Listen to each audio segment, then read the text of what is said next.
para que ele possa entrar. O Rei da Glória é o Senhor onipotente. Abre as portas para que ele possa entrar. Que as palavras do Santo Evangelho perdoem os nossos pecados. Amém. Podemos sentar.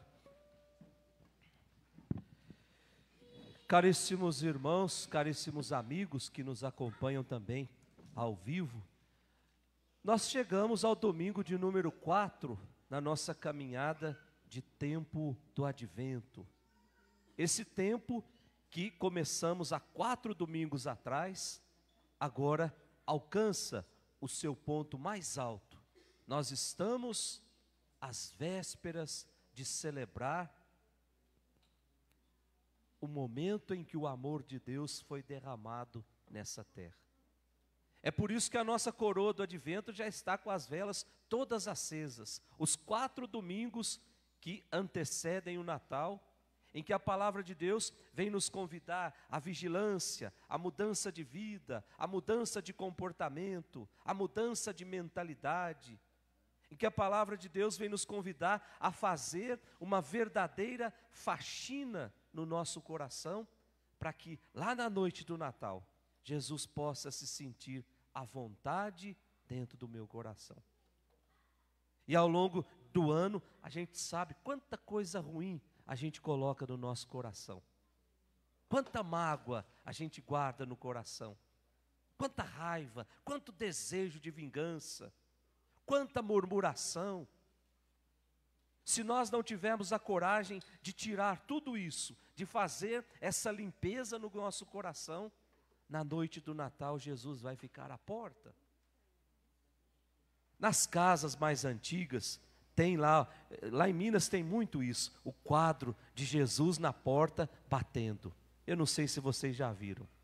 E aquele quadro, ele é muito interessante, porque se a gente olhar a fechadura, não tem fechadura do lado de fora, para dizer que aquilo ali é o nosso coração.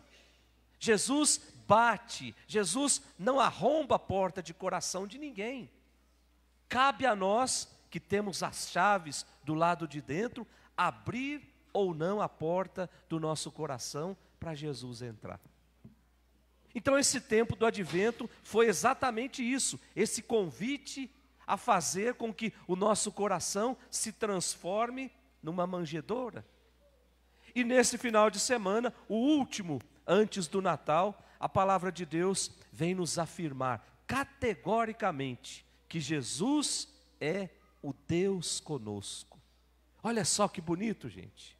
Que Jesus veio nos oferecer a salvação. Que Jesus veio ao nosso encontro para nos salvar. E nós podemos até trocar. Jesus veio ao nosso encontro para nos levar para o céu. Quando a nossa vida se configura a vida de Cristo, nós estamos no caminho do céu. Não se chega ao céu, se a gente deseja o céu, nós precisamos passar por Jesus. Não existe atalho para o céu que não passe por Jesus. Todos os caminhos para o céu necessariamente passam por uma aproximação com Jesus. Ou seja, passa por me tornar amigo de Jesus.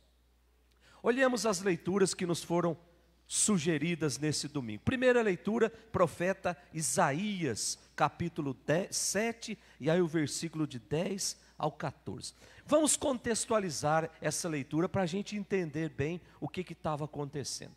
Profeta Isaías, quando escreve esse capítulo 7, está lá por volta do ano 730 antes de Cristo. Ou seja, faltava 730 anos para Jesus nascer. Como é que estava dividida a sociedade nessa época? O povo de Deus era dividido em 10 tribos que ficavam ao norte, cuja capital era Israel, ou melhor, com o nome de Israel, cuja capital era Samaria. E existiam 2 tribos ao sul, chamadas de tribos de Judá, e essas tribos tinham como capital Jerusalém. Então, 12, 10 ao norte e 2 ao sul. Era tudo isso que Deus tinha. Deus não tinha mais nada, o seu povo era esse: 10 tribos ao norte e 2 tribos ao sul. As tribos do sul viviam uma prosperidade econômica muito grande. A política estava tranquila. E aí, um povo que era inimigo do povo de Deus, chamado de assírio, eles começam a organizar uma expedição militar para invadir Jerusalém e para invadir a Samaria. E aí os reis dessas duas potências começam a ficar preocupados e começam a fazer alianças com outros povos, principalmente com o pessoal da Síria. Só que não dá muito certo essas alianças, por quê? Porque o rei Acás, que é o personagem dessa primeira leitura de hoje, ele resolve, ao invés de se fortalecer, de unir com outras tribos, ele resolve, por baixo dos panos, ir procurar os assírios para fazer uma aliança com eles. Ou seja, Acás foi bater na porta do inimigo. É aqui que surge o profeta Isaías, para dizer assim: com o inimigo a gente não faz aliança, com o inimigo não tem conversa, eles querem nos destruir. Só que o rei não dá ouvidos ao profeta Isaías. E o profeta vem dizer: nós precisamos fazer aliança com Deus. Nós precisamos colocar a nossa força e a nossa segurança em Deus. Deus é capaz de nos fortalecer, o outro não. A força vem de Deus. Mas mesmo assim, o rei insiste em não dar ouvidos ao profeta Isaías. Então o profeta diz para o rei assim: pede um sinal então. Se você acha que eu não estou falando a verdade, peça um sinal para Deus. E aí o rei também não quis pedir um sinal para Deus.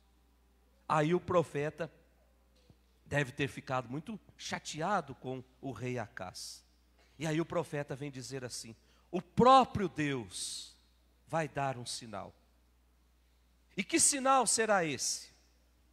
Está aí no versículo 14 da nossa primeira leitura. Podemos olhar juntos?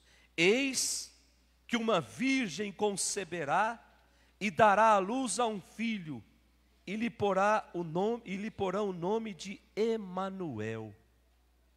Gente, 730 anos antes de Cristo, o profeta Isaías já anunciava a chegada do menino. Emanuel. Emanuel é uma palavra hebraica que quer dizer Deus conosco. Emanu, conosco, e El, Deus. Deus está conosco. E ele diz: esse será o sinal. A virgem vai nos dar de presente o Deus conosco. Meus irmãos, será que nós estamos atentos na nossa vida aos sinais que Deus vai dando? Eu posso afirmar para vocês, sem medo de errar, a cada segundo da nossa vida, Deus nos dá sinais. Os místicos, os padres do deserto, diziam assim: até aquela árvore, até aquela folha da árvore que a gente vê caindo da árvore e indo em direção ao chão, é Deus nos dando um sinal. Quando a gente acorda de manhã e escuta a sinfonia dos pássaros, é Deus nos dando sinais. Só que muitas vezes a gente se preocupa com tanta coisa e esquece de perceber os sinais de Deus. E esquece de perceber que Deus vem dando pistas de que Ele está junto conosco, de que Ele insiste em caminhar conosco. Ele é o Emanuel, o Deus conosco. Vamos pedir essa graça a partir dessa leitura, que tenhamos a coragem de perceber os sinais de Deus na nossa história, na nossa casa, na nossa família. Depois da segunda leitura, a carta de São Paulo aos Romanos, o capítulo 1, versículos de 1 até o 7. Essa carta de São Paulo aos Romanos já foi escrita há bem menos tempo do que a primeira leitura, anos 60 depois de Cristo. E São Paulo escreve para uma comunidade que estava prestes a se dividir. Qual comunidade era essa? Está aí o nome da leitura: Romanos, a comunidade de Roma, anos 60 depois de Cristo. Por que é que estava havendo confusão dentro dessa comunidade? Existia dentro da comunidade dois tipos de gente: aqueles que estavam vindo do judaísmo, que se encantaram pela pregação dos apóstolos e disseram assim: a partir de hoje nós queremos seguir Jesus.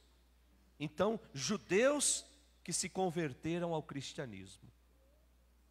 E o outro, pagãos, que não acreditavam em nada, mas passaram a acreditar em Jesus devido ao entusiasmo dos apóstolos. Então, dois tipos de gente tão diferentes, vivendo numa mesma comunidade, mais cedo ou mais tarde ia dar algum atrito. E aqui começa o atrito. Os judeus começaram a dizer assim: você que é pagão, para você ser cristão, primeiro você precisa ser judeu. Ou seja, primeiro você precisa observar a lei, observar os mandamentos, os meninos precisam ser circuncidados, aí sim você pode ser cristão. E aí São Paulo fica furioso com a comunidade e diz: nada disso.